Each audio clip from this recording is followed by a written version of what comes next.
You may have seen it was developed by Shanda Games, who are a Chinese developer, and they've worked on things like Ion before, and also Ragnarok.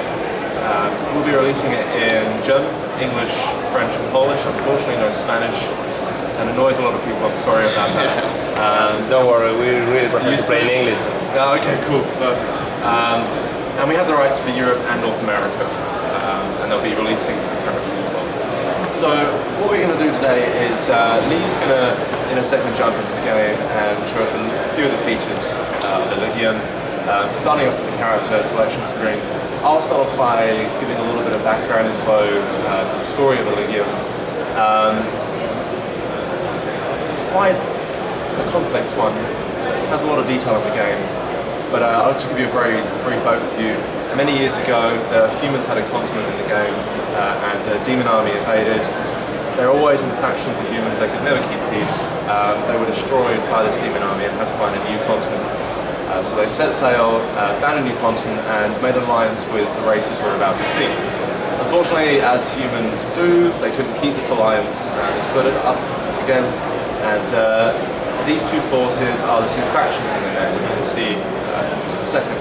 It's the Kingdom of Holy Light and the Empire of Glory. And these are the two factions players will choose at the start, and depending on which one they choose, will depend where they start. So, Empire of Glory has a different starting zone than the Kingdom of Hope. So let's get Lee to jump into the character selection screen, which is where players will start, and just introduce us to a few races. Yeah. So in Eligium there are 4 races and 5 classes, but there is a class race restriction. So for instance, the humans can play the warrior class, as you can see here, female version, and they can also play the mage. The elves can play the hunter class, very high DPS, lays down traps, disrupts the opponents, as you've seen. The druids, which is our healing and pet class, also transformations. So as opposed to healing, they can also deal out damage as well by transforming, and then they have a whole new skill set which they can use, or they can focus more on, as you'll see, a pet. It's very inconspicuous. Pet, yeah, a tiny pet, yeah. tiny pet. And last but not least, we have our, just need to change this, we have our fighter class. Panda. Or fighter panda. Seems to be very in vogue at the moment with World of Warcraft and choosing a panda. If you play much of Terra, there's a warrior class which looks a lot like a panda. Return of the Pandas, it's big in gaming at the moment. So each class will have specializations at 15 and 40, level 15 and level 40. So to go back to the human warrior, you could go down a damage dealing route or you could go down a tank route, however you prefer. The mage, as you've guessed, is our spellcaster, has different spells for each specialization, so one for ice and one for fire. The hunter can specialize more in traps, or they can specialize more in more stealthy tactics, high DPS, high critical hits, and then get out of the way, get out of the damage. Druids, more transformations or more pets. And finally, the fighter. Very unique class. This was originally going to be an elite class, which was unlocked after your first playthrough. But we decided to have it open from the beginning because, come on, it's a panda. Everyone loves panda. Everybody loves panda. People will want to play as the panda. Look at it, it's amazing. Also, you might see in the bottom right-hand corner there's a little menu saying Virtue. This is something that players can choose from. It will give them a little buff depending on which one they choose. It also has another effect when you go into a dungeon in a max group of 5. Depending on what combination you have, it will give the whole group a buff. But you'll need to have a specific combination, so it's something players can maybe play around with in the game.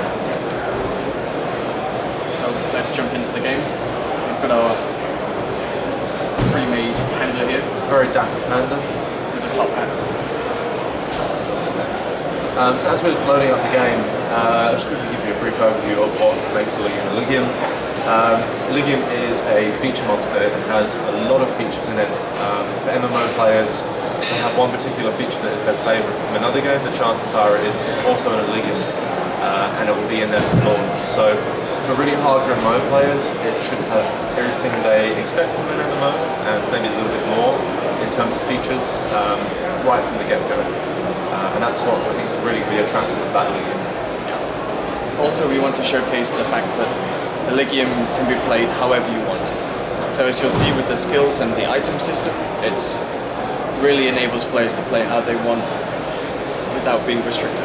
That's something we really want to show, and we'll go into more detail in that in a second.